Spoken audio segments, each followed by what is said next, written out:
La question, les amis, la question. Je suis un crossfitter de 42 ans, donc le mec fait du crossfit, et pour performer un peu mieux, je me suis mis à courir. Bah oui, parce que le crossfit, de toute façon, t'as de la course à pied dedans. Donc j'enchaîne 3 sorties par semaine, et puis je vais tenter quelques courses quand même, 10, puis semi, puis marathon l'année prochaine, et puis bah on verra. Je lis partout, zone 2, zone 2, zone 2, zone 2, zone 2, mais ma compréhension du truc, c'est que la zone 2 est utile pour les grands sportifs, qui sont déjà au taquet de ce que leur corps peut encaisser, muscles, articulations, haute intensité, etc. Et qu'un débutant, sous-entendu comme moi, a encore de la marge avant de devoir faire de la zone 2. Je me plante complètement, point d'interrogation, ou j'ai juste. Je pense que tu te trompes sur la zone 2, parce que ce qu'on appelle, enfin moi en tout cas, ce que je comprends, quand je me réfère à ce qui est zone 1, zone 2, zone 3, zone 4, zone 5, c'est que la zone 1, c'est, et je lis parce que si tu veux, de moi-même, je m'entraîne jamais comme ça, donc zone 1, c'est 50-60% de ta fréquence cardiaque maximale. Zone 2, 60-70%. Zone 3, 70-80%. Zone 4, 80-90%. Zone 5, 90-100%. Donc la zone 2, c'est une très bonne zone, de ce que je comprends, pour développer ce qu'on appelle l'endurance fondamentale. C'est aussi une très bonne zone pour perdre du poids. Donc c'est une zone, je sais pas que tu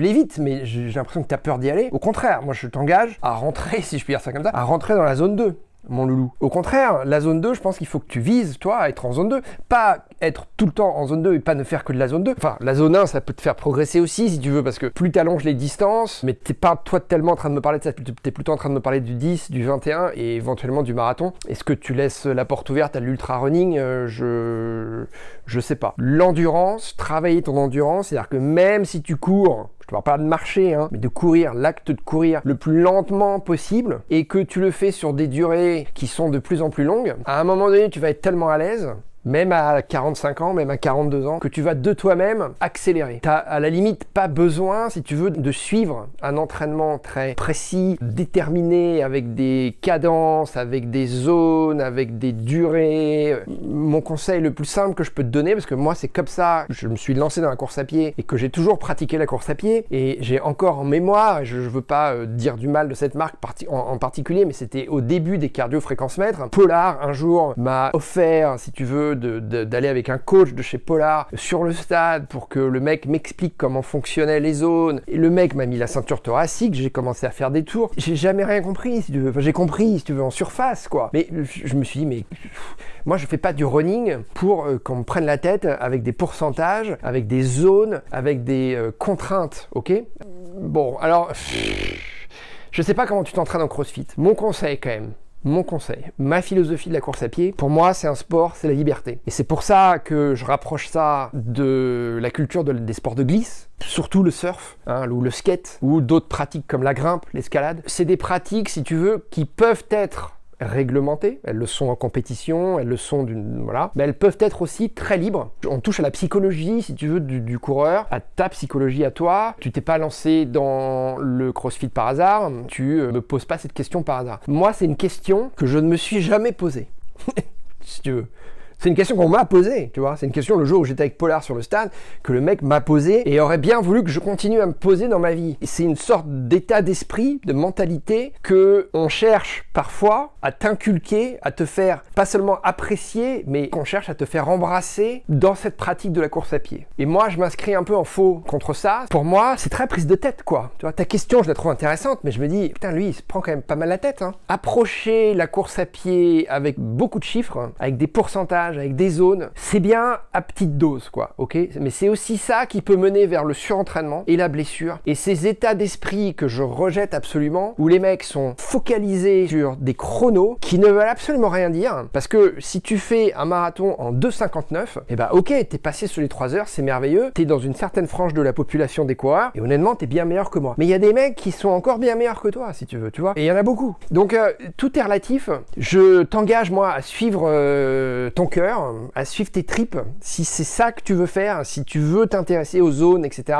Moi, j'ai pas de réponse à t'apporter précise, quoi. Je suis pas spécialiste de ça du tout. tout, ok? Moi, ma pratique de la course à pied, c'est tu mets tes baskets et tu vas courir en forêt. Si tu veux progresser, bah, tu fais des côtes ou tu vas courir longtemps, tu vois? Enfin, moi, c'est tout ce que je peux te dire, globalement, tu vois? Et moi, cette approche-là de la course à pied, ça m'a quand même permis de prendre beaucoup de plaisir dans ce sport, d'avoir fait je sais pas combien de marathons. Je te donne juste un exemple parce que c'est un chiffre que j'ai. J'ai fait le marathon de New York 8 fois. J'ai dû faire Paris 5 fois. J'ai fait Los Angeles 6 fois. Des marathons incroyables. Au bout du monde, j'ai fait un marathon au Sri Lanka. J'ai fait le marathon de Moorea à Tahiti. Enfin bref, j'ai fait le marathon de Singapour. Ben, voilà, j'ai fait des marathons de dingue et j'ai réussi à passer la ligne d'arrivée. Les chronos, j'en ai absolument rien à faire. Je saurais même pas te dire les chronos que j'ai fait à New York. Je sais quel est mon meilleur chrono dans ma vie. Mon meilleur chrono dans ma vie, c'est 3,34. C'était à Paris. Mais c'était il y a 20 ans. Si tu veux. Je devais avoir, ouais, j'avais entre 20 et 30 ans. Donc j'ai fait 3,34 à Paris. Ce qui pour moi à l'époque était vachement bien, si tu veux, tu vois. Finalement, quand tu regardes un peu les chronos que font les mecs à droite à gauche qui s'intéressent un peu à la course à pied, c'est pas bien du tout, 3,34. En même temps, pour les gens qui font pas de marathon, qui n'ont jamais fait de marathon, 3,34, c'est une sacrée performance. Donc tout est relatif. Bien sûr, j'aimerais bien que mon meilleur chrono ce soit 2,58 ou 2,55, tu vois, ou que je puisse me qualifier à Boston, ou que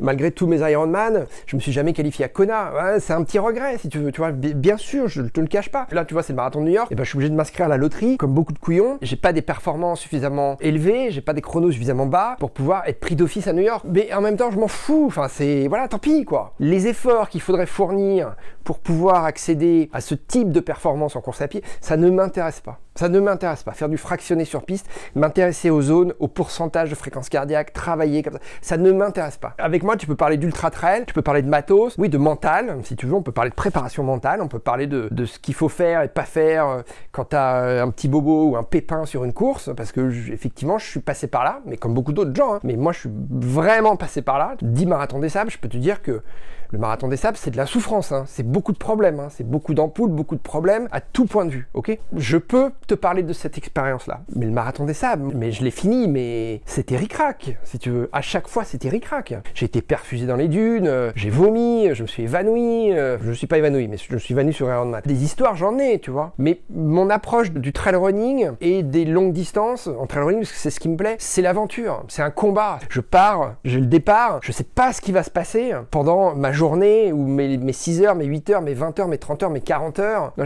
combien de temps j'ai mis? 49 heures j'ai mis à la Réunion. 49 heures, ok? C'est plus de 2 jours de nuit, non-stop. Mais ça reste un souvenir formidable. 49 heures, mais qui fait des courses aventure, parce que c'est une aventure, j'appelle ça une course aventure, des courses de trail running où t'es debout à marcher, à crapahuter à la Réunion, dans la jungle à la Réunion, sur les sommets autour des volcans, pendant 49 heures. Mais je veux dire, mais personne. Enfin, autour de toi, il y a personne. Autour de moi, il y a personne. J'ai pas beaucoup de potes qui ont fait la Réunion. Voilà, il n'y a pas beaucoup de gens qui ont fait du TMB, il n'y en a pas beaucoup. Et tu prends un peu de recul, mais il n'y a personne.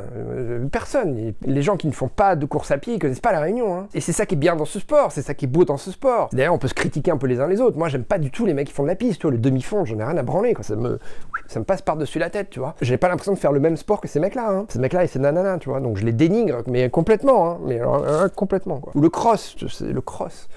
Ça m'intéresse pas, ça ne m'intéresse pas. Et pourtant, on peut mettre ça dans le grand chaudron de la course à pied. Voilà. Donc ta question, elle n'est pas inintéressante, mais si tu veux, tu me la poses à moi. On se connaît pas, mon Guillaume, mais avec toute mon amitié, je te dis, moi, ce que je vais t'apporter comme réponse, c'est, à mon avis, ton plaisir, il doit passer par un lâcher-prise. Te prends pas trop la tête, si tu veux progresser en course à pied, un 10 bornes, tu fais du crossfit, tu vas le finir sans aucun souci. Le semi, tu vas le finir sans aucun souci. Le marathon, c'est un petit peu plus challengeant. T'es sportif, t'es même très sportif, parce que le crossfit, c'est quand même un truc un peu de barbare. Donc tu vas finir ton marathon, j'ai aucun doute là-dessus. Voilà. Maintenant, je connais pas ton passé de sportif, je connais pas tes capacités physiques, je sais pas si t'as du talent.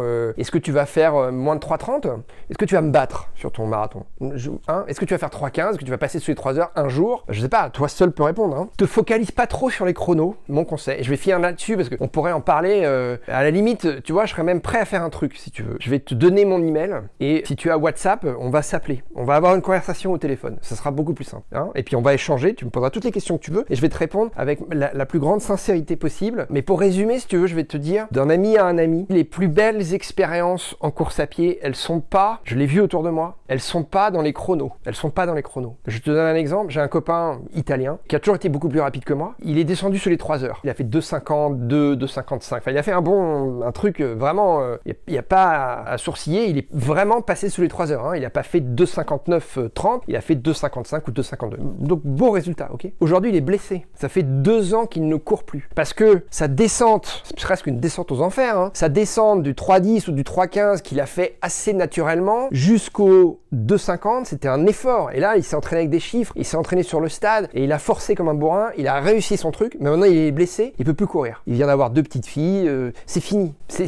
fini. Est-ce que ça vaut le coup? Je suis pas sûr. Je suis pas sûr. Moi j'ai 50 ans, j'ai 52 ans. Ok, j'ai 52 ans. Je veux dire, je continue à faire de l'ultra trail. J'ai encore fait un 100 km à Hong Kong et là, je prévois un 100 km en Australie et un 100 km au Vietnam cette année. Ok, et je vais faire le marathon de Los Angeles dans 1 mois en entraînement et le marathon de San Diego 1 mois après en entraînement pour préparer mes courses de l'hiver où je vais aller essayer d'enchaîner 1 ou 200 km. Donc, et pour moi, c'est ça, c'est la longévité, l'absence de blessures et le goût de l'effort, mais le goût, si tu veux, de toujours courir, quoi. Et c'est pour ça, à mon avis, que l'ultra aujourd'hui rencontre tellement de succès. D'abord, c'est un état d'esprit, c'est bien plus fun que d'aller chercher à faire 2,58 sur marathon, c'est bien plus fun d'essayer de finir à 100 km en trail. Tu m'enlèveras pas l'idée que c'est bien plus fun. On peut en débattre, c'est une aventure qui te restera dans la tête bien plus que ton 2,59 sur marathon. C'est mon avis, hein, parce que ce mélange de marche, de course, de côte, où tu as des bâtons, où tu galères, de la nuit, la météo, la pluie, le froid, c'est une aventure, quoi. C'est au-delà de... Ça dépasse le cadre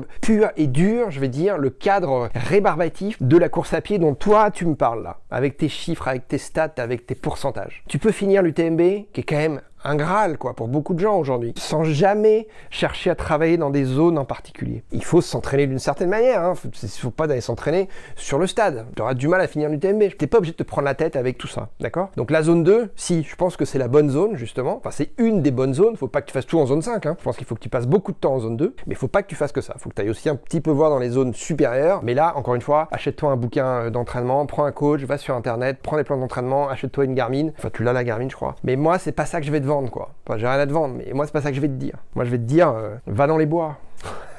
Va dans les bois en hiver sous la pluie avec un sac à dos, de l'eau, et puis essaie de courir 4 heures, d'accord? Et voilà.